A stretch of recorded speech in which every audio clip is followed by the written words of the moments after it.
ಪಾಂಡುಪುರ ತಾಲೂಕಿನ ಮೇಲುಕೋಟೆಯ ಪೂತಿನ ರಂಗಮಂದಿರದಲ್ಲಿ ರೈತ ನಾಯಕ ದಿವಂಗತ ಕೆ.ಎಸ್. ಪುಟ್ಟಣ್ಣ ಅವರ 76ನೇ ಜನ್ಮದಿನದ ಅಂಗವಾಗಿ 3 ದಿನಗಳ ಕೆ.ಎಸ್. ಪುಟ್ಟಣ್ಣ ರಂಗನಮನ ಮುಂಬಾಲ ನಾಟಕೋತ್ಸವಕ್ಕೆ ಭಾನುವಾರ ರಾತ್ರಿ ಚಾಲನೆ ದೊರೆಯಿತು. ದೃಶ್ಯ ಟ್ರಸ್ಟ್ ಮೇಲ್ಕೋಟೆ, ಹಸಿರು ಭೂಮಿ ಟ್ರಸ್ಟ್ ನೆರಹಳ್ಳಿ ಇವರ ಸಹಯೋಗದಲ್ಲಿ ಹಾಗೂ ಕನ್ನಡ ಮತ್ತು ಸಂಸ್ಕೃತಿ ಇಲಾಖೆ ಮಂಡ್ಯ, ಪೂತಿನ ಟ್ರಸ್ಟ್ ಮೇಲ್ಕೋಟೆ ಇವರ ಸಹಕಾರದಲ್ಲಿ ನಾಟಕೋತ್ಸವ ನಡೆಯಿತು. ಭಾನುವಾರ ರಾತ್ರಿ ರಾಜೇಶ್ವರಿ ತೇಜಸ್ವಿ ಅವರ ಆತ್ಮಕಥೆ ಆಧಾರಿತ ನನ್ನ ತೇಜಸ್ವಿ ನಾಟಕವನ್ನು ಟಿ.ಎಂ. ಗಿರಿರಾಜ್ ನಿರ್ದೇಶನದಲ್ಲಿ ಕಲಾ ಮಾಧ್ಯಮ ತಂಡ ಅಭಿನಯಿಸಿ ಜನಮೆಚ್ಚುಗೆ ಪಡೆಯಿತು. ತೇಜಸ್ವಿ ಪಾತ್ರಧಾರಿ ಹಾಗೂ ರಾಜೇಶ್ವರಿ ಪಾತ್ರಧಾರಿಗಳು ತಮ್ಮ ಮನೋಜ್ಞ ಅಭಿನಯದ ಮೂಲಕ ನೆರೆದಿದ್ದ ಪ್ರೇಕ್ಷಕರ ಮನ ಗೆದ್ದರು.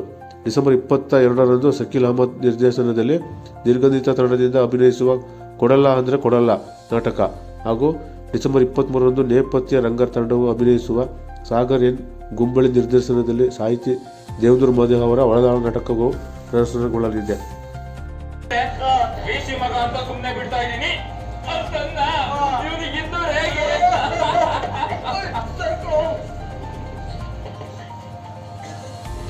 Good morning, sir. Very good morning, students. Take your seat. Today's topic is art and humanity. ಯಾರ ಬಗ್ಗೆ ಮಾತಾಡ್ತಿದ್ರೆ?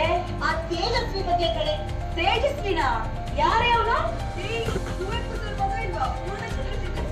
ದೊಡ್ಡ ತರಲೆ. ಅವನಿರೋ ಕ್ಲಾಸ್ ಅಲ್ಲಿ ಬರೀ ಕಾಮಿಡಿ ಆಗ್ತಿರುತ್ತಂತೆ. ನಿಮ್ಮವ್ರಿಗೆ ಮಗ ಇದ್ದಾರ? ಯಾಕೆ ಇನ್ಫರ್ಲ್ಲ? ಗೊತ್ತಿರಲಿಲ್ಲ ಕಣೆ, ಯಾರಿಗೆ ಕೇಳಿದೆ. ಅವ್ರಿಗೆ ಇನ್ನೊಬ್ಬ ಮಗ ಕೂಡ ಇದ್ದಾನೆ, ಕೋಕಿಲೋದಯ ಚೈತ್ರ ಅಂತ. Very intelligent. ಅವ್ರಿಗಿಬ್ರು ಹೆಣ್ಣು ಮಕ್ಕಳು ಕೂಡ. ಇಂದು ಕಲಾ ತಾರಿಣಿ ಅಂತ. ಅವ್ರ ಕ್ಲಾಸ್ಗಳು ನಮ್ಮ ಹಾಸ್ಟೆಲ್ ಬ್ಲಾಕ್ ನಲ್ಲೇ ನಡೀತಿರತ್ತೆ. ನೀ ಅವ್ರನ್ನ ನೋಡಿದ್ದೇನೆ? ಅವ್ರು ನನ್ನ ಫ್ರೆಂಡ್ಸ್. ನಾನು ಒಂದ್ಸಲ ಭೇಟಿ ಮಾಡ್ತೆ. ಓಕೆ. ಈ ತೇಜಸ್ವಿ ಮಹಾರಾಜ ಕಾಲೇಜೇನೆ? ಈ ಕಾಲೇಜಲ್ಲೇ ಓಡಾಡ್ತಿರ್ತಾನೆ, ಆದ್ರೆ ಯಾವ ಕ್ಲಾಸ್ ಅಟೆಂಡ್ ಮಾಡಿ ತಾವು ನೋಡ್ಲಿಲ್ಲ. ಮತ್ತೆ ನೀನು ಅವನ ಬಗ್ಗೆ ಜಾಸ್ತಿ ವಿಚಾರಿಸ್ಬೇಡ. ಯಾಕೆ? ಅವನು ಸರಿ ಇಲ್ಲ. ಸರಿ ಇಲ್ವಾ? ಆದ್ರೆ ಸಖತ್ತಾಗಿದ್ದಾನೆ. ಹಾ? Hey, ಯಾರು ಗಲಾಟೆ ಮಾಡ್ತಿರೋದು? You boys. Sir. Hey, ನೀವೇ ಗಲಾಟೆ ಮಾಡ್ತಿರೋದು. ಹೋಗ್ರತ್ತೆ. ನಾವು. Yes, you. ಯಾವಾಗಲೂ ನೀವೇ ಗಲಾಟೆ ಮಾಡೋದು. Get out. ನಮ್ಮ ತಂದೆ ಶ್ರೀ ಬಿ.ವಿ. ರಂಗಪ್ಪನವರು ಅಂತ, ತಾಯಿ ಕೊಡಗಿನ ಸೋಮವಾರಪೇಟೆಯ ರಾಮಪ್ಪನವರು ಅಂತ. ನಾನು ಇಂಟರ್ಮೀಡಿಯೇಟ್ ಮಾಡೋ ಹೊತ್ತಿಗಾಗಲೇ ನಮ್ಮ ತಂದೆ ಪಶು ಸಂಗೋಪನಾ ಇಲಾಖೆಯಲ್ಲಿ ಸಹಾಯಕ ಲೆಕ್ಕಾಧಿಕಾರಿಯಾಗಿದ್ದರು. ಕೊನೆ 2 ವರ್ಷ ಗೆಜೆಟೆಡ್ ಆಫೀಸರ್ ಆಗಿ ನಿವೃತ್ತರಾದರು. ಆಗ ದೊರೆತ ಪ್ರಾವಿಡೆಂಟ್ ಹಣದಿಂದಲೇ ಮೂಡಿಗೆರೆಯಲ್ಲಿ ಕಾಡೊಂದನ್ನು ತಗೊಂಡು ಕಾಫಿ ತೋಟ ಮಾಡಿದರು.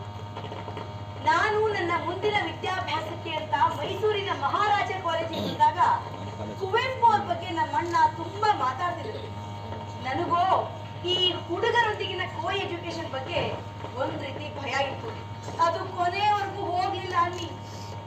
ಕಾಲೇಜ್ ಸೇರಿ ಹಲವು ದಿನಗಳಾದ್ರೂ ಇಲ್ಲಿ ಆಸಕ್ತಿ ಅಥವಾ ಉತ್ಸಾಹ ಮೂಡಿಸುವಂತ ಯಾವುದೇ ಹೆಚ್ಚಿನ ಚಟುವಟಿಕೆಗಳು ಆಗ್ತಾನೆ ಇರ್ಲಿಲ್ಲ.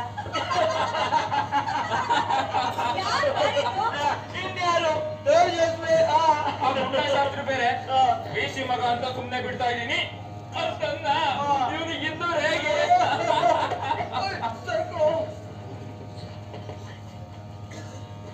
Good morning, sir. Very good morning, students. Take your seat. Today's topic is art and humanity.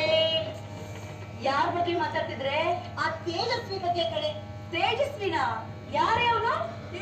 Kuvempu sir ಮಗ ಇಲ್ವಾ? ದೊಡ್ಡ ತರಲೆ. ಅವನಿರೋ ಕ್ಲಾಸ್ ಅಲ್ಲಿ ಬರೀ ಕಾಮಿಡಿ ಆಗ್ತಿರುತ್ತಂತೆ. ನಿಮ್ಮವ್ರಿಗೆ ಮಗ ಇದ್ದಾರ? ಯಾಕೆ ಇನ್ಫರ್ಲ್ಲ? ಗೊತ್ತಿರಲಿಲ್ಲ ಕಣೆ, ಯಾರಿಗೆ ಕೇಳಿದೆ. ಅವ್ರಿಗೆ ಇನ್ನೊಬ್ಬ ಮಗ ಕೂಡ ಇದ್ದಾನೆ, ಕೋಕಿಲೋದಯ ಚೈತ್ರ ಅಂತ. Very intelligent. ಅವ್ರಿಗಿಬ್ರು ಹೆಣ್ಣು ಮಕ್ಕಳು ಕೂಡ. ಇಂದು ಕಲಾ ತಾರಿಣಿ ಅಂತ. ಅವ್ರ ಕ್ಲಾಸ್ಗಳು ನಮ್ಮ ಹಾಸ್ಟೆಲ್ ಬ್ಲಾಕ್ ನಲ್ಲೇ ನಡೀತಿರತ್ತೆ. ನೀ ಅವ್ರನ್ನ ನೋಡಿದ್ದೇನೆ? ಅವ್ರು ನನ್ನ ಫ್ರೆಂಡ್ಸ್. ನಾನು ಒಂದ್ಸಲ ಭೇಟಿ ಮಾಡ್ತೆ. ಓಕೆ. ಈ ತೇಜಸ್ವಿ ಮಹಾರಾಜ ಕಾಲೇಜೇನೆ? ಈ ಕಾಲೇಜಲ್ಲೇ ಓಡಾಡ್ತಿರ್ತಾನೆ, ಆದ್ರೆ ಯಾವ ಕ್ಲಾಸ್ ಅಟೆಂಡ್ ಮಾಡಿ ತಾವು ನೋಡ್ಲಿಲ್ಲ. ಮತ್ತೆ ನೀನು ಅವನ ಬಗ್ಗೆ ಜಾಸ್ತಿ ವಿಚಾರಿಸ್ಬೇಡ. ಯಾಕೆ? ಅವನು ಸರಿ ಇಲ್ಲ. ಸರಿ ಇಲ್ವಾ? ಆದ್ರೆ ಸಖತ್ತಾಗಿದ್ದಾನೆ. ಹಾ? Hey, ಯಾರು ಗಲಾಟೆ ಮಾಡ್ತಿರೋದು? You boys. Sir. Hey, ನೀವೇ ಗಲಾಟೆ ಮಾಡ್ತಿರೋದು. ಹೋಗ್ರತ್ತೆ. ನಾವು. Yes, you. ಯಾವಾಗಲೂ ನೀವೇ ಗಲಾಟೆ ಮಾಡೋದು. Get out. ಆಕಾಂಕ್ಷೆ, ಆಶಯ ಎಲ್ಲ ಸ್ಪಷ್ಟವಾಗಿದೆ ಅಂತ ಹೇಳಿದ್ರು. ಸೋಡಾ ಚೀಟಿ ಹಿಂದಿನ ಸೊಗಸು ಅವರಿಗೆ ಗೊತ್ತಿತ್ತು. ರಾಜೇಶ್ವರಿ ಯಾಕೆ ಪ್ರೀತಿಸಿದೆ ಅಂತ ನೀವೇನಾದ್ರೂ ಕೇಳಿದ್ರೆ ಉತ್ತರ ನನಗೆ ಗೊತ್ತಿಲ್ಲ.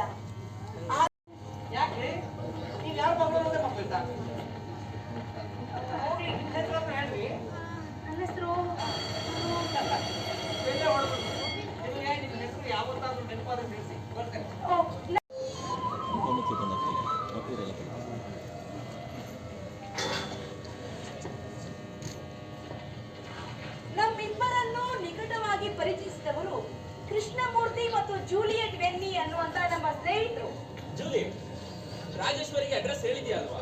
ತೇಜಸ್ವಿಗೆ ಅಡ್ರೆಸ್ ಗೊತ್ತಲ್ವಾ? ಅವನು ನಮ್ಗೆ ಕೂರಕ್ಕಾಗುತ್ತಾ? ದಾರಿಗೆ ಯಾವ್ದಾದ್ರು ಅಪರೂಪದ ಹಕ್ಕಿ ಕಾಣಿಸಿದ್ರೆ ಅದೇ ನೋಡ್ತಾ ನಿಂತಿರ್ತಾನೆ. ತೇಜಸ್ವಿ ಅಂತ ಹುಡುಗ ಅಲ್ಲ, ಬೇರೆ ಹುಡುಗಿನ ಕಣ್ಣೆತ್ ಕೂಡ ನೋಡಲ್ಲ, ಗೊತ್ತಾ? ಹಕ್ಕಿ ನೋಡೋದಂತಂದ್ರೆ ಹುಡುಗಿ ನೋಡೋದಂತಲ್ಲ ರೀ, ನಿಜವಾದ ಹಕ್ಕಿ. ಅದೇ ಹಾರತ್ತಲ್ಲ ಆ ಹಕ್ಕಿ. ಅವ್ರಪ್ಪ ನೋಡದೆ ಇರೋ ಹಕ್ಕಿಗಳ ಬಗ್ಗೆ ಎಲ್ಲ ಕವಿತೆ ಬರೆದ್ರೆ ಇವಯ್ಯ ಕವಿತೆಯಲ್ಲೂ ಪ್ರಾಣ ಸಿಗದಿರುವ ಹಕ್ಕಿಗಳನ್ನ ಹುಡುಕ್ತಾ ಇರ್ತಾನೆ. Hi comrades. ಓ ಶ್ಯಾಮಣ ಬಂದ. ಏನು ಶ್ಯಾಮಣ, ಚೀಲದಲ್ಲಿ ಏನಾದ್ರು ತಂದಿದೆಯೇನೋ ತಿನ್ನಕ್ಕೆ? ಇಲ್ಲ ಕಿಟ್ಟಿ, ನಾನು ಹೇಗೂ ಸಂಗೀತ ಕಲಿತಾ ಇದ್ದೀನಲ್ಲ, ಅದಕ್ಕೆ ನಿಮ್ಗೆಲ್ಲ ಬೋರ್ ಆಗದೆ ಇರ್ಲಿ ಅಂತ ಕೊಳಲು ನುಡ್ಸೋಣ ಅಂತ ಬಂದೆ. ಓ ಹೌದಾ? ತೋರ್ಸು ಕೊಳಲು.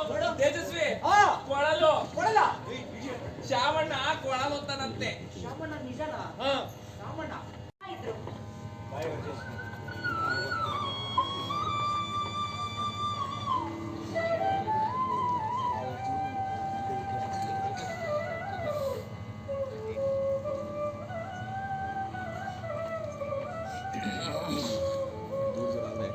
ಮತ್ತೆ ಉತ್ತರ ಯಾಕೆ ಬರಲಿಲ್ಲ? ನನಗೆ ಭಯ ಆಯ್ತು. ನಾನು ನಿನಗೆ ಪತ್ರ ಬರೀತಿದ್ದಿಲ್ಲ, ಇಲ್ಲ ನಿನಗೆ ಬರೆದ ಪತ್ರ ಬೇರೆ ಹುಡುಗಿಗೆ ಹೋಗಿ ಅವಳನ್ನ ಆಟ ಆಡೋದಕ್ಕೆ ಒಂದು ಉತ್ತರ ಬರೆದು ಮನ ತಗೋತಿದ್ದಾಳ ಅಂತ. ಏನ್ ಬಾವ? ಇವ್ರು ನಮ್ಮ ಭಾವ. ಭಾವ, ಇವ್ರ ಹೆಸರು ಪೂರ್ಣಚಂದ್ರ ತೇಜಸ್ವಿ ಅಂತ. ನನ್ನ ನಮಸ್ಕಾರ ಸರ್. ನಮಸ್ಕಾರ, ಕೂತ್ಕೊಳ್ಳಿ. ಇಲ್ಲಿವರೆಗೂ ನಮ್ಮನೆ ಹುಡುಗಿನ ಉಟ್ಕೊಂಡು ಅವ್ರ ಫ್ರೆಂಡ್ಸ್ ಯಾರು ಇಲ್ಲಿ ತನಕ ಬಂದಿರ್ಲಿಲ್ಲ. ಯಾವರು? ಭಾವ ಮೈಸೂರು. ಅವ್ರು ಹೇಳಿ ಬಿಡಮ್ಮ. ಮೈಸೂರೇ ಸರ್. ಮೈಸೂರು. ಮೈಸೂರಲ್ಲಿ ನಂಗೆ ಗೊತ್ತಿರೋದು ಇಬ್ರೆ. ಯಾರು? ಒಂದು ಮಹಾರಾಜರು, ಇನ್ನೊಂದು ಕುವೆಂಪು. ಆದ್ರೆ ಅವರಿಬ್ರಿಗೂ ನಾನು ಯಾರು ಅನ್ನೋದೇ ಗೊತ್ತಿಲ್ಲ. ನಿಮಗೆ ಅವರಿಬ್ಬರ ಪರಿಚಯ ಇದೆಯಾ? ಇದೆ. ಇದೆಯಾ? ನಿಮಗೆ ಅವರಿಬ್ಬರ ಪರಿಚಯ ಇರೋದಲ್ಲ, ಮತ್ತೆ ಅವರಿಬ್ಬರಿಗೂ ನಿಮ್ಮ ಪರಿಚಯ ಇದೆಯಾ? ಸರ್, ನೀವು ಹೇಳಿದ್ ನಿಜ. ಮಹಾರಾಜರಿಗೆ ನನ್ನ ಪರಿಚಯ ಇಲ್ಲ, ಹೌದು. ಆದ್ರೆ ಕುವೆಂಪು ಅವರಿಗೆ ನನ್ನ ಪರಿಚಯ ತುಂಬಾ ಚೆನ್ನಾಗಿದೆ. ಹೇಗೆ? ಓಹ್, ನೀವು ಅವ್ರ ಸ್ಟೂಡೆಂಟ್? ಸ್ಟೂಡೆಂಟ್ ಆಗ್ಲಿಕ್ಕೆ ಆಗ್ಲಿಲ್ಲ, ಆದ್ರೆ ಅವರು ನನ್ನ ಇಷ್ಟು ವರ್ಷದಿಂದ ನೋಡ್ತಾನೇ ಇದಾರೆ ಅಂತಂದ್ಮೇಲೆ ನನ್ನ ಪರಿಚಯ ಅವ್ರಿಗೆ ಇರ್ಬೇಕಲ್ಲ ಸರ್. ಅವ್ರು ಯಾಕ್ರಿ ಇಷ್ಟು ವರ್ಷದಿಂದ ನಿಮ್ಮನ್ನ ನೋಡ್ತಾರೆ? ನೀವು ಅವ್ರ ಪಕ್ಕದ ಮನೆಯವರು? ಇಲ್ಲ, ಒಂದೇ ಮನೆಯವರು. ಅವನು ನಮ್ಮ ತಂದೆ. ಯಾರು? ಭಾವ, ಇವ್ರ ಹೆಸರು ಪೂರ್ಣಚಂದ್ರ ತೇಜಸ್ವಿ ಅಂತ. ಇವರು ಕುವೆಂಪು ಅವ್ರ ಮಗ. ಕ್ಷಮಿಸಿ, ನೀನೇನೆ ಬರೀ ನೀರ್ ತಗೊಂಡ್ ಬಂದಿದ್ಯಾ? ಹೋಗಿ ಕಾಫಿ ಮಾಡ್ಕೋಬಾ. ಹಾಗೆ ಉಪ್ಪಿಟ್ಟು, ಕೇಸರಿ ಮತ್ತೆ ಎಲ್ಲ ಮಾಡು. ವಿತ್ ಎಕ್ಸ್ಟ್ರಾ ಗೋಡಂಬಿ. ಇವತ್ತು ರಾತ್ರಿ ಊಟ ನಮ್ಮನೇಲೆ ಆಗ್ಬೇಕು. ಅಯ್ಯೋ ಕ್ಷಮಿಸಿ. ಮೈಸೂರಿಗೆ ಕವಿತೆ ಬೇಗ ಮುಗಿಯುತ್ತೆ ನೋಡಿ. ಈ ದಪ್ಪ ಬುಕ್ ಎಲ್ಲ ನಮ್ಗೆಲ್ಲ. ಹಾಗಾದ್ರೆ ಸರ್, ನಿಮ್ಗೆ ಪೊಯೆಟ್ರಿ ಇಷ್ಟ ಅಲ್ವಾ? ನಮ್ಮ ತಂದೆಯವರ ಯಾವ ಕವಿತೆ ತಮಗೆ ಬಹಳ ಇಷ್ಟ? ಅದು ಅದು ಯಾವ್ದಮ್ಮ ರಾಜೇಶ್ವರಿ?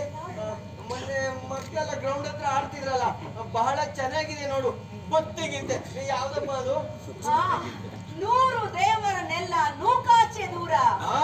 ನೂಕಾಚೆ ದೂರ ಅನ್ಬಿಟ್ರ? ಹಾ ಭಾವ, ನೂರು ದೇವರನ್ನೆಲ್ಲ ನೂಕಾಚೆ ದೂರ. ಭಾರತಾಂಬೆಯೇ ದೇವಿ ನಮಗೆಂದು ಪೂಜಿಸುವ ಭಾರ. ಇದು ದೇಶಭಕ್ತಿ ಗೀತೆ. ಭಕ್ತಿಗೀತೆ ದೇಶಭಕ್ತಿಗೀತೆ ಕನ್ಫ್ಯೂಸ್ ಆಗೋಯ್ತು. ಹೋಗ್ಲಿ ಬಿಡಿ. ಮತ್ತೆ ನೀವೇನ್ ಮಾಡ್ಕೊಂಡಿದ್ದೀರಾ? ಹೇಳಿ. ಭಾವ, ತೇಜಸ್ವಿ ಕೂಡ ಒಳ್ಳೆ ರೈತರು. ಅವರ ಲಿಂಗ ಬಂದ ಕಥೆಗೆ ಪ್ರಜಾವಾಣಿ ಪತ್ರಿಕೆಯ ಪ್ರಶಸ್ತಿ ಬಂದಿತ್ತು. ಅದಕ್ಕೆ ನೋಡಿ ಹೇಳೋದು, ಹಣ್ಣು ಮರದಿಂದ ದೂರ ಬೀಳಲ್ಲ ಅಂತ. ಬ್ಲಡ್ ಅಲ್ಲೇ ಬಂದಿದೆ ನಿಮ್ಗೆ. ಮತ್ತೆ ನೀವು ಕೂಡ PhD GST ಮಾಡಿ ಚಾನ್ಸಲರ್ ಆಗ್ತಿರೋ? ಅಂತ ಆಸೆ ಎಲ್ಲ ಏನು ಇಲ್ಲ ಸರ್. ಆದ್ರೆ ಏನೋ ಒಂದು ಆಗ್ತದೆ. ಆಗ್ತೀರಾ. ನಿಮ್ಮನ್ನ ನೋಡಿದ್ರೆ ಹಾಗನ್ಸುತ್ತೆ, ಏನೋ ದೊಡ್ಡದೇ ಸಾಧಿಸ್ತೀರಾ. ಈ ನಿಮ್ಮ ಅಡುಗೆ ಮನೆಯ ಮಸಿ ಹಿಡಿದ ಬಟ್ಟೆ ತರ ಒಂದು ಬದಿಯ ಹಾಳೆ ಅಕ್ಷರಗಳು ಇನ್ನೊಂದು ಬದಿ ಹಾಳೆಗಳು ಗಂಟುಕೊಂಡ್ಬಿಟ್ಟು ಏನು ಬರ್ತಿದ್ದಾರೆ ಅಂತ ಎಷ್ಟೋ ಸಲ ಓದಕ್ಕೆ ಆಗೋದಿಲ್ಲ. ಅದಕ್ಕೆ ನಾವು ನಮ್ಮ ಗೆಳೆಯರು ಸೇರ್ಕೊಂಡು ಮೈಸೂರಿನಲ್ಲಿ ನೃಪತುಂಗ ಮುದ್ರಣಾಲಯ ಅಂತ ಒಂದು ಪ್ರೆಸ್ ಓಪನ್ ಮಾಡಿದ್ದೇವೆ. ಒಂದು ನಿಮಿಷ.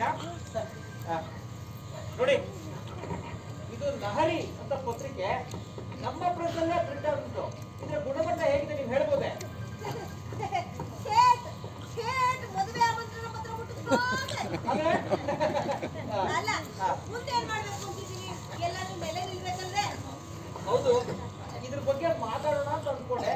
ವಾಸು ಇದ್ದಿದ್ರೆ ಹೌದಾ ಮಾತ್ರ ಕಾಣಿಸ್ಕೊಂತೀರಾ? ಸುಮ್ಮನೆ ಓ, ಆಗ್ಲೇ ಪ್ರಿಂಟ್ ಮಾಡೇ ಬಿಟ್ಟಿರಿ. ಹೇಗಿದೆ ಕ್ವಾಲಿಟಿ? ಸೂಪರ್. ತುಂಬಾ ಚೆನ್ನಾಗಿದೆ ರೀ. ನಮ್ ಕನ್ನಡದಲ್ಲಿ ಇಷ್ಟು ಒಳ್ಳೆ ಕ್ವಾಲಿಟಿ ನೋಡೇ ಇಲ್ಲ. ಮತ್ತೆ ಇದ್ರ ಮುಖಪುಟ ಕೂಡ ನಾವೇ ಹೌದು, ಮಾಡಿದ್ದು. ಅವ್ರ್ ನೆಲೆ ನಿಲ್ಲೋದ್ರ ಬಗ್ಗೆ ನೀನ್ ಹತ್ರ ಮಾತಾಡ್ತೀನಿ. ಅದನ್ನ ಮಾತಾಡ ಏನು? ವಾಸು, ಈ ನಿಮ್ಮ ಕಾಫಿ ತೋಟ ಇದೆಯಲ್ಲ, ಆ ಕಾಫಿ ತೋಟ ತರಹದ ಒಂದು ಕಾಡು ನನಗೂ ಸಿಕ್ಕರೆ ನಾನು ಅದನ್ನು ತಗೊಂಡು ತೋಟ ಮಾಡೋಣ ಅಂತಿದ್ರೆ. ಕಾಡ ಹಾ, ಕಾಡು ನಿಜವಾದ ಸಾಧನೆ ಕೃಷಿಯಲ್ಲಿ ತಾನೇ ಇರೋದು. ಇವ್ರಪ್ಪನೇ ಹೇಳಿಲ್ವಾ, ಉಳುವ ಯೋಗಿಯ ನೋಡಲ್ಲಿ ಅಂತ. ಅಂದಾಗೆ ಹಣ ಎಷ್ಟು ಹಿಡಿದೀರಾ? ಹಣ ನನ್ನ ಹತ್ರ ಎಲ್ಲಿದೆ ಹಣ? ಅಲ್ಲ, ನಿಮ್ಮಲ್ಲಿ ತೋಟ ನೋಡೋಕ್ಕೂ ಹಣ ಕೇಳ್ತಾರೇನೋ? ಈಗ ಮೊದಲು ಯಾವ್ದಾದ್ರು ತೋಟ ನೋಡಿ ಅದಕ್ಕೆ ಎಷ್ಟು ಹಣ ಬೇಕು ಅಂತ ಗೊತ್ತಾದ್ರೆ ಹೇಗಾದ್ರೂ ಹೊಂದಿಸ್ಬೋದು. ಮೊದಲು ನೋಡೋಣ. ಸರಿ, ಏನೋ ಒಂದ್ ಮಾಡೋಣ, ತಗೊಳ್ಳಿ. ಹಾ, ಅಮ್ಮ, ಅಶೋಕ್ ಬರ್ತೀವಿ. ನಾವು ಒಂದು ಬರ್ತೇವೆ. ಬರೋದಾದ್ರೂ ಯಾರು? ನಮ್ಮ ವಾಸುಗೆ ಕೊಬ್ಬ, ಆಲು, ಬಾಳೆಹೊನ್ನು, ಕೊಟ್ಟಿಗೆ ಹಾರ, ಸುತ್ತಮುತ್ತ ತೋಟ ತೋರಿಸಿ ಇವರ ಸಿಟ್ಟನ್ನ ಸಹಿಸಿ ಎಷ್ಟು ಹುಡುಕಿದ್ರು ತೋಟ ಸಿಗ್ತಿರ್ಲಿಲ್ಲ. ಕೊನೆಗೆ ಬೆಳ್ಳಿಯಪ್ಪ ಅನ್ನೋ ತೋಟಕ್ಕೆ 60 ಎಕರೆ ಕಾಡು ಹೋಗಿತ್ತು. ಅದು ಹೆದ್ದಾರಿಯಿಂದ ತುಂಬಾ ದೂರ ಇತ್ತು. ನಾಗರಿಕತೆಯ ಕುರುಹೂ ಇರಲಿಲ್ಲ. ಇವರಿಗೆ ಅದೇ ಇಷ್ಟ ಆಯ್ತು. ಏನಾಯ್ತು? ನೀರ್ ಬಂದಿದೆ ಕಡೆ, ಟ್ಯಾಂಕ್ ಕಟ್ಟಿದ್ದಾರೆ. ಟ್ಯಾಂಕಿಗೆ ನೀರಿಳಿಲಿಕ್ಕೆ ಕರೆಂಟ್ ಎಲ್ಲಿದೆ? ಅದು ಈ ಕಾಡಲ್ಲಿ. ರಾಜೇಶ್, ನಾನಿರ್ಬೇಕಾದ್ರೆ ಕರೆಂಟಿಗೆ ಯೋಚನೆ ಮಾಡ್ತೀಯಾ? ನೋಡು, ಇದು ಹೈಡ್ರಾನ್ ಪಂಪ್ ಟೆಕ್ನಾಲಜಿ ಅಂತ ಹೇಳಿ ಕಾಡಲ್ಲಿ ಹರಿತಾ ಇರೋ ಝರಿಯ ನೀರಿಗೆ ಒಂದು ಸಣ್ಣ ಅಡ್ಕಟ್ಟೆ ಕಟ್ಟಿ ನೀರು 4 ಕಡೆ ಎತ್ತರಿಂದ ಬೀಳೋ ಜಲಪಾತ ತರ ಮಾಡಿದ್ದೇವೆ. ಗಟ್ಟಿಗೆ ನೀರು ಹೊರ ಬರ್ಲಿಕ್ಕೆ 1.5 ಇಂಚಿನ GI ಪೈಪ್ ಜೋಡಿಸಿ ಸುಮಾರು 150 ಅಡಿ ಕೆಳಗಡೆ 9 ಅಡಿಯ ನೀರಿನ ಪಾಲ್ ಸಿಗುವಂತೆ ಮಾಡಿ ನಿತ್ಯ ಲೋಕನೇ ಜಾತಿ ಅಂತ ಬಡ್ಕೊಬೇಡಿ ಅಂತ ಹೇಳ್ತಾ ಇದೆ. ನಿಂದೇನೆ ಜಾತಿ ನಾಯಿ ಜಾತಿ ಅನ್ಕೊಂಡು ಅದು ಒಳ್ಳೆ ನಾಯಿ ಮರಿ, ಚೆನ್ನಾಗಿ ಸಾಕು. ಹಾ, ನಾ ಹೋಗಿ ಬರ್ತೇನೆ. ತೋಟದ ಇದ್ರ ಹೆಸರೇನು? ಏನಂದ್ರೆ ಇದ್ರ ಹೆಸರು ಹೆಸರ? ಹಾ ಹಾ, ಅದ್ರ ಕಿವಿ ಉದ್ದ ಇದೆಯಲ್ಲ, ಹೌದು. ಕಿವಿ ಅಂತಾನೆ ಇಟ್ಬಿಡು. ಕಿವಿನ ಕರೀತಿದಾರಲ್ಲ ಹೋದ್ರೆ ಇಲ್ಲ ಅಂತಂದ್ರೆ ಇಲ್ಲೇ ಎಲ್ಲಾರು ಕಾಡ್ ಹಂದಿ ಕಾಣಿಸ್ತು ಅಂತ ಬೆನ್ನು ಹತ್ತಿ ಹೋಗ್ಬಿಡ್ತಾರೆ. ಕಣ್ಣಲ್ಲಿ ಕೈಯಲ್ಲಿ ಈಗೇನು ಬಟ್ಟೆ ಬೆತ್ತದ ಹೇಗಿರೋ ಸ್ವಲ್ಪ ತಟ್ಟರೆ ಆಯ್ತಾ? ಮಾಡೋ ಉದ್ದೇಶದಿಂದ ತಾನೇ ನಾನು ಇಲ್ಲಿ ಬರೋದು. ಮತ್ತೆ ಇವರು ಕೈಗೆ ಸಿಗ್ದೆ ಹಾಗೆ ಓಡೋಗ್ಬಿಟ್ರೆ. ನಾನು ತೇಜಸ್ವಿ ನಂಜುಂಡಸ್ವಾಮಿ, ನಾವೆಲ್ಲರೂ ಬಾರ್ನ್ ಫೈಟರ್ಸ್, ಸಾಮಾಜಿಕ ಹೋರಾಟಗಾರರು. ಅದೇ ನಿಮ್ಮ ಇತ್ತೀಚಿನ ಓಕ್ ಜನರೇಷನ್ ತರ ಸಸ್ತಾ ಇಂಟರ್ನೆಟ್ ಬಳಸ್ಕೊಂಡು ಯಾವುದೋ ಒಂದು ವಿಚಾರಕ್ಕೆ ಒಂದು ಲೈಕ್, ಒಂದು ಕಾಮೆಂಟ್, ಒಂದು ಸಬ್ಸ್ಕ್ರೈಬ್ ಮಾಡಿ ನಮ್ಮ ಸಾಮಾಜಿಕ ಜವಾಬ್ದಾರಿ ಇಲ್ಲಿಗೆ ಮುಗೀತಪ್ಪ ಅಂತ ಕೂತ್ಕೊಂಡವರಲ್ಲ. 1970ರಿಂದ 2000 ಇಸ್ವಿ ತನಕ ಕನ್ನಡ ನಾಡಿನಲ್ಲಿ ನಡೆದಂತಹ ಬಹುತೇಕ ಎಲ್ಲಾ ಚಟುವಟಿಕೆಗಳಿಗೆ ಬುನಾದಿ ಹಾಕಿಕೊಟ್ಟವ್ರು ಯಾರ್ರಿ? ನಾವೇ. ನಾನು ಕಡಿದಾಳ್ ಶಾವಣ್ಣ, ನಾನು ತೇಜಸ್ವಿ ನಂಜುಂಡಸ್ವಾಮಿ, ಕೆ ರಾಮದಾಸರು, PN ಶ್ರೀರಾಮ್ ಅವರು, ಮತ್ತೆ ನಮ್ಮ ND ಸುಂದರೇಶ್ ಅವರು, ಇನ್ನೂ ಹಲವರು ನಾವೆಲ್ಲರೂ ರಾಮ್ ಮನೋಹರ್ ಲೋಹಿ ಅವರಿಂದ ಪ್ರಭಾವಿತರಾಗಿ ಸಮಾಜವಾದಿ ಯುವಜನ ಸಭಾದಲ್ಲಿ ಸಕ್ರಿಯವಾಗಿ ಪಾಲ್ಗೊಂಡವರು. ದಲಿತ ಚಳುವಳಿ, ಕನ್ನಡ ಸಾಹಿತ್ಯ ಚಳುವಳಿ, ಭಾಷಾ ಚಳುವಳಿ, ಜಾತಿ ವಿನಾಶ ಚಳುವಳಿ, ಮತ್ತೆ ನಮ್ಮ ರೈತ ಚಳುವಳಿ ಇವೆಲ್ಲವೂ ನಮ್ಮ ನೆಲದ ಚಾರಿತ್ರಿಕ ಶ್ರೇಯವಾಗಿತ್ತು. ನಾನು ಮತ್ತು ತೇಜಸ್ವಿಯೇ ಮೊದಲ ದಕ್ಷಿಣ ಭಾರತದ ಕಿಂಗೂರಿನ ಕೈಯಾಳಿಗಳು ಅಂತ ಹೇಳಿ ಒಂದು ಕಥಾ ಸಂಕಲನ ಬರೀತಾ ಇದೆ. ಅದಕ್ಕೆ ಕಥೆಗಳನ್ನ ಯೋಚನೆ ಮಾಡಿ, ಪಾತ್ರಗಳನ್ನ ಯೋಚನೆ ಮಾಡಿ 3 ದಿವಸ ಸರಿಯಾಗಿ ನಿದ್ರೆನೇ ಮಾಡಿಲ್ಲ. ರಾಜೇಶ್ ಬೇರೆ, ರೇ ನೀವು ಬರ್ತಿದ್ ಸಾಕು, ಬನ್ನಿ ಸತ್ಯಕ್ಕೆ ಹೋಗ್ಬರೋಣ ಅಂತಂದ. ಅಲ್ಲಿಗೆ ಹೋಗಿ ಬರೋಷ್ಟರಲ್ಲಿ ಎಲ್ಲ ಮರ್ತೆ ಹೋಗ್ಕೊಂಡ್ರಿ. ಸಾರಿ. ಸರಿ ಬಿಡಿ. ಸರಿ, ರಾಜೇಶ್ ಬಳಿ ಅವರು ಇಲ್ಲಿ? ರಾಜೇಶ್ ಒಳಗೆ ಹೋದ್ರಲ್ಲ. ಏನು? ನಾನು ಅವರಲ್ಲಿಂದ ಇಲ್ಲೇ ನಿಂತಿದ್ದೀನಲ್ರಿ. ಅಲ್ಲ, ನಿಮ್ ಮನೆ ಒಳಗಡೆ ಹೋಗ್ಲಿಕ್ಕೆ ಬೇರೆ ಕಡೆ ಬಾಗ್ಲಿದೆಯೇನೋ? ನಿಮ್ಮಂದ್ರೆ ಏನು ಅರ್ಥ ಆಗಲ್ಲ. ಈಗ ನಾನು ಬಂದೆ, ಅಲ್ಲಿ ಸ್ಕೂಟರ್ ನಿಲ್ಸಿ ತಲೆ ತಗ್ಸಿ ಏನೋ ಯೋಚನೆ ಮಾಡ್ಕೊಂಡು ಬರ್ತಾ ಇದ್ದೆ. ಆಮೇಲೆ ತಲೆ ಎತ್ಕೊಂಡ್ರೆ ಅವ್ರು ಕಾಣಲಿಲ್ಲ ಅಲ್ಲಿ. ಆಮೇಲೆ ರಾಜೇಶ್ ಒಳಗೆ ಹೋಗಿರ್ಬೇಕಲ್ವಾ? ತೇಜಸ್ವಿ ಅವರೇ, ಏನೋ ನಿಜ ಹೇಳಿ, ನೀವು ರಾಜೇಶ್ವರಿ ಅವ್ರನ್ನ ಕರ್ಕೊಂಡ್ ಬಂದ್ರ? ಹ್ಞೂನ್ರಿ. ಅಲ್ಲ, ನೀವು ಆರಾಮಾಗಿದ್ದೀರಾ ತಾನೆ? ಅಥವಾ ನಮ್ ಸಂಸಾರ ತರ ನಿಮಗೂ ಏನೋ ಏನ್ ಮಾಡಿರ್ತೀರಿ? ನೋಡಿ, ನೀವು ಆ ರಸ್ತೆ ತಿರುವಿನಿಂದ ಬರೋದನ್ನ ನಾನು ನೋಡ್ದೆ. ಸರಿ, ನೀವ್ ಒಬ್ರೇ ಗಾಡಿ ಮೇಲೆ ಬಂದ್ರಿ ಕಣ್ರಿ. ಹೌದಾ? ಹಿಂದ್ರೆ ಯಾರು ಇರ್ಲಿಲ್ಲ. ಒಂದ್ ನಿಮಿಷ ರೀ ಶ್ಯಾಮಣ್ಣ, ಈಗ ನಾನು ರಾಜೇಶ್ ಇಬ್ರು ಸತ್ತೇ ಹೋದ್ವಾ? ಬ್ಯಾಗ್ ಎಲ್ಲ ನನ್ನ ಕೈ ಕೊಟ್ಟು ನನ್ನ ಬ್ಯಾಗ್ ತಗೊಂಡು ಸ್ಕೂಟರ್ ಮೇಲೆ ಇಟ್ಕೊಂಡು ರಾಜೇಶ್ ಬೇಗ ಗಾಡಿ ಹತ್ತು. ಕೃಷ್ಣೇಗೌಡ ಒಳ್ಳೆ ದೃಶ್ಯ ಬಂದಿದೆ. ಮನೆಗೆ ಹೋದಷ್ಟ ಬರೀಬೇಕು ಅಂತ ಹೇಳಿ ಅವಳ ಗಾಡಿ ಮೇಲೆ ಕೂರ್ಸ್ಕೊಂಡು ಗಾಡಿ ಓಡಿಸ್ಕೊಂಡು ಇನ್ನೇನು ಬಂದಿದ್ರೆ ಒಳಗಡೆ ಹೋಗ್ಬೇಕು ಅಂತ ಅನ್ಕೊಳ್ಳೋಕೆ ನೀವು ಸಿಕ್ರಿ. ಆಮೇಲೆ ಆ ಕಡೆ ಶ್ಯಾಮಣ್ಣ ನನ್ನ ಹೆಂಡತಿನ ಸತ್ತೇನೆ ಬಿಟ್ಬಿಡೆ ಕಣ್ರಿ. ಅಲ್ಲ ಕಣ್ರಿ, ನನ್ನ ಗೆಳೆಯ ಬಂಗಾರಕ್ಕಿಂತ 10 ಪಟ್ಟು ಹೆಚ್ಚು ಅಂತ ಈ ಅಂಕುಗಳಿಗಿಂತ ಜೋರಾಗೆ ಕುಂತಿದ್ದಲ್ರಿ. ನೀವೇನ್ರಿ ಇಷ್ಟು ಕುತೂಹಲರಾಗಿರ್ಕೊಂಡು ಈ ರೀತಿ ಆಗಿ? ನಾವು ಹಂಗೆ ಈಗೇನೋ ಬನ್ನಿ ಮೊದಲು ನನ್ನ ಹೆಂಡತಿನ ಕರ್ಕೊಂಡ್ ಮಾಡೋಣ. ಊಟ ಮಾಡಿದಾಗ ಅವ್ರನ್ನ ಕರೆಸಿ ನನ್ನ ಭೇಟಿ ಕೂಡ ಮಾಡಿದ್ರು. ನಾನು ಭಯದಿಂದಲೇ ಅವ್ರ ಕಾಲ್ ಮುಟ್ಟಿ ನಮಸ್ಕರಿಸಿದೆ. ಅವರು ತೇಜಸ್ವಿ ಮೇಲೆ ತಿರುಗಿ ಇವಳ ಮೇಲೆಲ್ಲ ಹೇಗೋದು ಹೀಗೋದು ಮಾಡಿದ್ರೆ ಸರಿ ಇರಲ್ಲ ಅಂತ ಬೈದ್ರು. ನನಗಾಗ್ಲೇ ಇವರ ಮನೆಯವ್ರಿಗೂ ನನ್ನ ಅಡ್ಡಿ ಇಲ್ಲ ಅಂತ ಗೊತ್ತಾಗಿತ್ತು. ಕುವೆಂಪು ಅವರು ಪುರೋಹಿತ ಶಾಹಿಯನ್ನೆಲ್ಲ ವಿರೋಧಿಸಿ ಮಂತ್ರ ಮಾಂಗಲ್ಯ ಅನ್ನುವಂತ ಹೊಸ ವಿವಾಹ ವಿಧಿಯನ್ನು ರಚಿಸಿದ್ರು. ನಾನು ಮತ್ತು ತೇಜಸ್ವಿಯೇ ಮಂತ್ರ ಮಾಂಗಲ್ಯದಲ್ಲಿ ಮದುವೆಯಾದ ಮೊದಲ ಜೋಡಿ. ಮತ್ತು ನಮಗೆ ಮಂತ್ರ ಮಾಂಗಲ್ಯದ ವಿಧಿಗಳನ್ನ ಬೋಧಿಸಿದ್ದು ಸ್ವತಃ ಕುವೆಂಪು ಅವರೇ. 1966ರಲ್ಲಿ ಇದು ತುಂಬಾ ದೊಡ್ಡ ಕ್ರಾಂತಿಯಾಗಿತ್ತು. ನಾವಾದ್ಮೇಲೆ ಸುಮಾರು ಜನ, ನಮ್ಮ ಕೈಲಾಶಾಮಣ್ಣ ಮತ್ತು ಶ್ರೀದೇವಕ್ಕ ಕೂಡ ಮಂತ್ರ ಮಾಂಗಲ್ಯ ರೀತಿಯಲ್ಲಿ ಮದುವೆ ಆಗಿದ್ರು. ತರುಣ ಪ್ರೇಮಿಗಳು ಅವರ ಮನೆಯಲ್ಲಿ ಒಪ್ಪದೇ ಇದ್ದಾಗ ನಮ್ಮಲ್ಲಿ ಬಂದಿದ್ರು. ನಾವೇ ಅವರಿಗೆ ಮಂತ್ರ ಮಾಂಗಲ್ಯ ರೀತಿಯಲ್ಲಿ ಮದುವೆ ಮಾಡುತ್ತಾ ಇದ್ವಿ. ಒಮ್ಮೆ ಮೂಡಿಗೆರೆಯ ಗೌಡರ ಮಗನ ಮದುವೆಗೆ ದಲಿತ ಸಂಘರ್ಷ ಸಮಿತಿಯ ಬಿ ಕೃಷ್ಣಪ್ಪರವರನ್ನ ಕರೆಸಿ ಮಂತ್ರ ಮಾಂಗಲ್ಯ ರೀತಿಯಲ್ಲಿ ಮದುವೆ ಮಾಡಿಸಿದ್ರು. ದಲಿತರ ಕೈಯಲ್ಲಿ ಪೌರೋಹಿತ್ಯ ಮಾಡ್ತಿದ್ರಲ್ಲ ಅಂತ ಸುಮಾರು ಜನ ಹೊತ್ಕೊಂಡಿದ್ರು. ಹಾಗೆ ಉಳಿಸೋದ್ರಲ್ಲಿ ಇವರು ನಂಬರ್ 1. ಮಂತ್ರ ಮಾಂಗಲ್ಯ ಅಂದ್ರೆ ಏನು ಅಂತ ನಿಮಗೆ ಅನುಮಾನ ಇದ್ದಲ್ಲಿ ಕುವೆಂಪು ಅವರ ಈ ಪುಸ್ತಕ ಎಲ್ಲಾ ಪುಸ್ತಕದ ಅಂಗಡಿಗಳಲ್ಲೂ ಸಿಗುತ್ತೆ. ಕೊಂಡ್ಕೊಂಡು ಓದಿ. ಮತ್ತೆ ಸಿಗದಿದ್ರೆ ಅಂಥ ಪುಸ್ತಕಗಳಿಗೆ ಯಾಕೆ ಹೋಗ್ಬೇಕು ಯೋಚಿಸಿ. ನನಗೆ ತೇಜಸ್ವಿ ಜೊತೆಗೆ ಒಂದು ಕ್ಷಣವೂ ಸಾಧಾರಣ ಅನ್ನುವಂಥದ್ದು ಯಾವತ್ತೂ ಆಗ್ಲೇ ಇಲ್ಲ. ನಾನು ನನ್ನ ಮನೆಯಿಂದ ನಮ್ಮ ಮನೆ ಚಿತ್ರಕೂಟಕ್ಕೆ ಬಂದಾಗ ಇಲ್ಲಿ ಕರೆಂಟೇ ಇರ್ಲಿಲ್ಲ.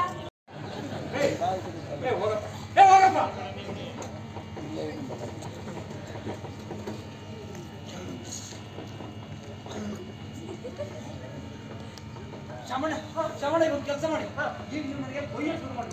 ಆಗ ನಾನು ಹೇಳ್ತಿ ನನ್ನ ಗಂಡ ಸಕ್ಕತ್ತಾಗಿ ಬಯಸ್ಬೇಕಾದ್ರೆ ಇವ್ನಿಗೆ ಹಿಂಗೆ ಆಗ್ಬೇಕು ಅಂತ ಹೇಳ್ಬಿಟ್ಟು ಸಮಾಧಾನ ಆಗ್ತದೆ. ಶುರು ಮಾಡಿ. ಖಂಡಿತವಾಗಿಯೂ ಇಲ್ಲ. ನಾನು ಬಂದಿದ್ದೆ ಇಲ್ಲಿ ಮಠ ತಗೊಳ್ಳಕ್ಕೆ. ನಾನ್ಯಾಕೆ ನಿಮಗೆ ಸಹಾಯ ಮಾಡ್ಲಿಕ್ಕೆ? ಏನ್ ಹೇಳ್ತಿದ್ದೀರಾ? ಅಲ್ಲ ಕಣ್ರಿ, ಅಣ್ಣನಪ್ಪ ಪುಸ್ತಕದಲ್ಲಿ ನನ್ನನ್ನ ಕಾಮಿಡಿ ಕ್ಯಾರೆಕ್ಟರ್ ಮಾಡಿದ್ದೀರಿ. ಆ ಭದ್ರಾವತಿ ಪೊಲೀಸರು ನನ್ನನ್ನು ಕಂಡ್ರೆ ಸಾಕು ತಲೆಯಲ್ಲಿ ಕೈ ಇಟ್ಕೊಂತಿದ್ದವನು. ಆ ಪುಸ್ತಕ ಓದಿದ್ಮೇಲೆ ನಾನು ಅದೆಷ್ಟೋ ವರ್ಷದ ಫ್ರೆಂಡ್ಸು ನನಗೆ ಹೆಗ್ಲ ಮೇಲೆ ಕೈ ಹಾಕೊಂಡು ಮಾತಾಡ್ತಾನಲ್ರಿ. ನಮಗೆ ನನ್ನ ಮೇಲೆ ಸೇಡ್ ತಿಳ್ಕೊಂಡಿತ್ತು. ಈಗ ಪೊಲೀಸ್ ಅವರೆಲ್ಲ ಹುಡುಕ್ತಾ ಇದಾರೆ ಒಳಗಾಗ್ಲಿಕ್ಕೆ. ಕರ್ನಾಟಕನ ಹೊಡಿತೀನಿ ಒಂದೊಂದು ಮುಖಕ್ಕೆ ಮಸಿ ಮಾಡಿದೆ ಮತ್ತೆ ಫೇರ್ ನೋಡಿ ಹಚ್ಬೇಕಿತ್ತ. ಕರೆಕ್ಟ್. ಜೈ ಭುವನೇಶ್ವರಿ. ಜೈ ಕರ್ನಾಟಕ. ಅಲ್ವಾ, ಅದಕ್ಕೆ ನಾನು ನಿಮಗೆ ಬಂದಿದ್ದು. ರಾಜೇಶ್ವರಿ ಅವರೇ, ಏನ್ರಿ ನಿಮ್ಗೆ ಅಣ್ಣನ ಬಗ್ಗೆ ಎಲ್ಲ ಗೊತ್ತಿದ್ದು ನೀವಿ ಬಿಡ್ರಿ.